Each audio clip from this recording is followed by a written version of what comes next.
ഇന്ന് തന്നെ ഡൗൺലോഡ് ചെയ്യൂ. കാണൂ നിങ്ങളുടെ ഫേവറേറ്റ് ഷോസ്. വേണമെങ്കിൽ വരുണിന്റെ മുന്നിൽ കരയാം. അതിക്രമിച്ച് കിടക്കുന്ന എന്നെ അവര് കൈകാര്യം ചെയ്യും. പക്ഷെ അതിനപ്പുറത്തേക്ക് നിനക്കൊരു ജീവിതം ബാക്കിയുണ്ടാവില്ല. തകർത്ത് കളയും ഞാൻ.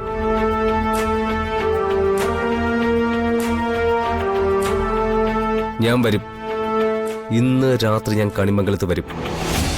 നഷ്ടപ്പെടുത്തിയ ദിവസങ്ങളൊക്കെ നമുക്കിങ്ങനെ തിരിച്ചു പിടിക്കാടോ. താങ്ക് യു സൂര്യ. എന്റെ ജീവിതത്തില് ഞാൻ കാത്തിരുന്നതിനൊക്കെ അർത്ഥമുണ്ടെന്ന് ഇപ്പൊ തോന്നി പോവുക.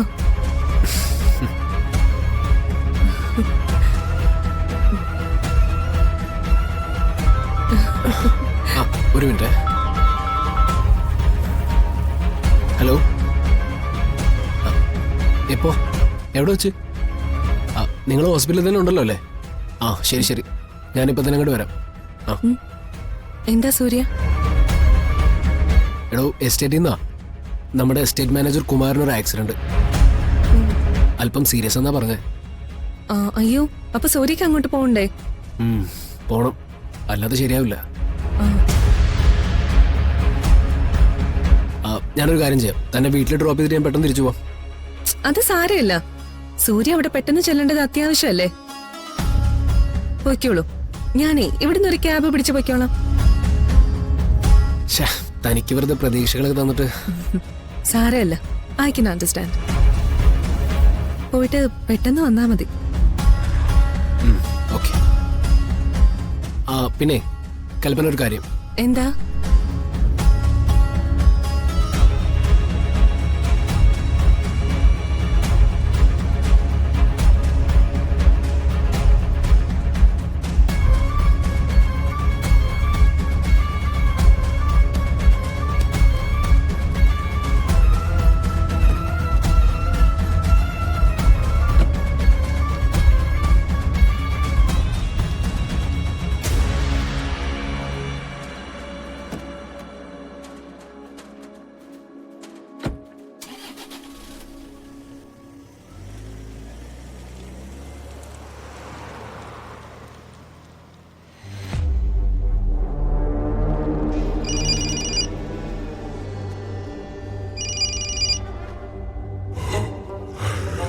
ഹലോ. ഹലോ മുത്തശ്ശി, ഗൗതമാണ്. എന്താ മോനെ? എന്തായി മുത്തശ്ശി പ്രിയങ്കയുടെ കണ്ടീഷൻ? ഒരു മാറ്റവും ഇല്ല മോനെ, അതുപോലെ തന്നെ തുടർന്ന് പോവുക. ആറ്റുവാശ്ശേരിയിലുള്ളവര് നിങ്ങളെ രണ്ടുപേരെയും നല്ല രീതിയിൽ സ്വീകരിച്ചോ? ഞങ്ങള് തിരിച്ചെത്തിയപ്പോ വേറെ നിവൃത്തിയില്ലാത്തത് കൊണ്ട് സ്നേഹിക്കുന്ന പോലെയൊക്കെ കാണിക്കുന്നുണ്ട്. പക്ഷേ പ്രിയങ്ക തിരിച്ചു വന്നതേ ദേവനോ യശോദയ്ക്ക് ഇഷ്ടപ്പെട്ടിട്ടില്ല. എന്ത് ചെയ്യാനാ മോനെ, എന്റെ മോളുടെ വിധി. എനിക്ക് മുത്തശ്ശി ഒന്ന് കാണണമല്ലോ. എന്താ മോനെ കാര്യം? അത് ഞാൻ നേരിട്ട് കാണുമ്പോൾ പറയാം. കണിമംഗലത്തുനിന്ന് രാധികയെ ഇറക്കി വിടണമെന്ന് മുത്തശ്ശി എന്തായാലും ആഗ്രഹിക്കുന്നുണ്ടല്ലോ. അതിനൊരു വഴിയായിട്ടാ ഞാൻ വരുന്നത്. അയ്യോ മോനെ, ഇങ്ങോട്ട് വരണ്ട.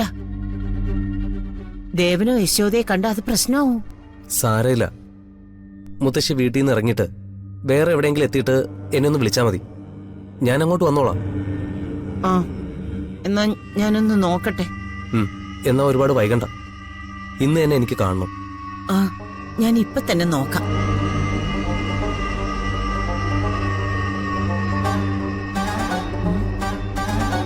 എന്തിനായിരിക്കും ഇനി? അവന്റെ അച്ഛൻ ജയിലിൽ നിന്ന് ഇറങ്ങാത്തതിന് എന്റെ മെക്കെട്ട് കയറാനാണോ? പോവാതെ നിവൃത്തിയില്ലല്ലോ. കൽപ്പന,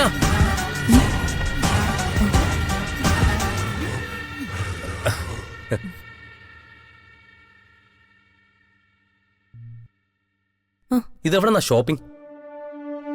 കുറച്ച് സാധനങ്ങൾ വാങ്ങാനുണ്ടായിരുന്നു. എനിക്ക് കുറച്ച് തിരക്കുണ്ട്. ഗതം, ഞാൻ പോട്ടെ. നിക്ക്. എന്നു മുതലാ എന്നെ കാണുമ്പോ തിരക്ക് പറയാൻ ശീലിച്ചത്? ഏട്ടനുണ്ടായിരുന്നോ കൂടെ? ഒന്നിച്ചായിരുന്നോ? ഇല്ല, ഞാൻ തനിച്ച. എത്ര ഭംഗിയായിട്ടാ നീ എന്നോട് കള്ളം പറയുന്നേ. അപ്പൊ നീ എന്നെ ഒഴിവാക്കാൻ നോക്കുകയാണല്ലേ? എനിക്ക് അവിടെ ചെന്നിട്ട് ചെറിയമ്മ സ്ഥലത്ത് പോവാനുണ്ട്. അതാ ഞാൻ തിരക്കുണ്ടെന്ന് പറഞ്ഞത്. ആ ഞാൻ കൽപ്പനയ്ക്ക് ഒരു ഗിഫ്റ്റ് വാങ്ങി വെച്ചിട്ടുണ്ട്, ഒരു സ്പെഷ്യൽ ഗിഫ്റ്റ്. കൽപ്പനയെ കണ്ട് അത് തരാൻ വേണ്ടി ഞാൻ കാത്തിരിക്കുമായിരുന്നു. വേണ്ട ഗൗതം, എന്തിനാ വെറുതെ അങ്ങനെ ഒരു ഗിഫ്റ്റ് ഒക്കെ? എന്നോടത് ചോദിക്കുന്നതിന് മുമ്പ് കുറച്ചു നാളൊന്ന് പിന്നിലേക്ക് സഞ്ചരിക്കണം. ഓർമ്മയുണ്ടോ, ഞാൻ മുംബൈയിലായിരുന്നപ്പോ എന്നോട് പ്രോമിസ് ചെയ്ത ഗിഫ്റ്റ് നാളെ തന്നെ കിട്ടണമെന്നും പറഞ്ഞ് മൊത്തം പ്രോഗ്രാമും ക്യാൻസൽ ചെയ്ത് ഞാൻ ഓടി വന്നത്?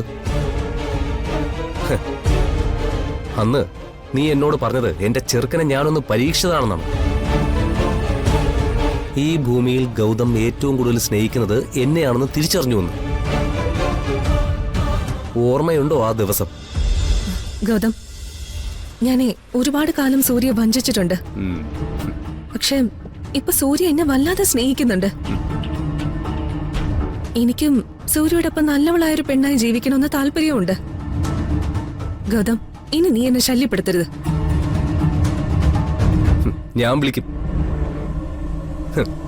ഇത് കാലാകാലങ്ങളായിട്ട് നിങ്ങൾ പെണ്ണുങ്ങൾ കാണിച്ചു വരുന്ന അതിബുദ്ധിയാണ്. നിങ്ങൾക്കൊരാളെ വേണ്ടാന്ന് തോന്നിയാൽ വളരെ മാന്യമായി അവനെ ഒരു സ്ഥലത്ത് വിളിച്ചു വരുത്തിയിട്ട് കൊള്ളാവുന്ന 4 നെടുങ്കൻ വാചകങ്ങൾ പറഞ്ഞ് ഒടുവിൽ ഒരു ടാറ്റ. പക്ഷേ തെറ്റിപ്പോയല്ലോ കൽപ്പന. അത്രയും മനോബലമില്ലാത്ത കാമുകന്മാരുടെ കൂട്ടത്തില് ഗൗതമിനെ പെടുത്തിയത് വലിയ തെറ്റ്. ഗൗതം, എന്നോടൊപ്പം ജീവിക്കാൻ നീ വാക്ക് തന്നു. പക്ഷേ ഇപ്പോ നീ അത് മാറ്റി പറയുന്നു. ഓക്കെ, നീ ഏട്ടന്റെ കൂടെ ജീവിക്കുന്നതിന് ഞാൻ തടസ്സം പറയുന്നില്ല. പക്ഷേ എനിക്ക് നിന്നെ കാണണമെന്ന് തോന്നുമ്പോഴൊക്കെ നിന്നെ എനിക്ക് കാണണം. ഗൗതം പ്ലീസ്. ഞാൻ വെറും ഒരു വിഡ്ഢിയല്ല. എന്നെ ഒരു പെണ്ണ് തോൽപ്പിച്ചു എന്ന് പറഞ്ഞാല് അതെനിക്ക് ഏറ്റവും വലിയ പരാജയമാണ്. കൃത്യമായിട്ടും ഇന്ന് രാത്രി ഞാൻ കണിമംഗലത്ത് വരും.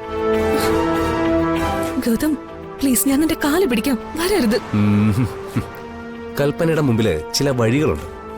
ഏട്ടനോട് പറയാം, വേണമെങ്കിൽ വരുണിന്റെ മുന്നിൽ കരയാം. അതിക്രമിച്ച് കിടക്കുന്ന എന്നെ അവര് കൈകാര്യം ചെയ്യും. പക്ഷെ അതിനപ്പുറത്തേക്ക് നിനക്കൊരു ജീവിതം ബാക്കിയുണ്ടാവില്ല. തകർത്ത് കളയും ഞാൻ.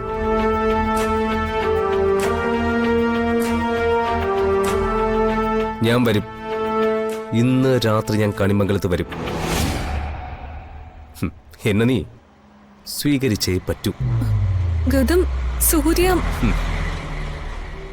സൂര്യ കണിമംഗലത്തുണ്ടാവും, അതുകൊണ്ട് വരരുത്. അങ്ങനെ ഒരു കള്ളം എന്റെ മുമ്പിൽ വിളമ്പണ്ട. നിങ്ങള് ഷോപ്പിങ്ങിന് ഇറങ്ങിയത് ഒരുമിച്ച്.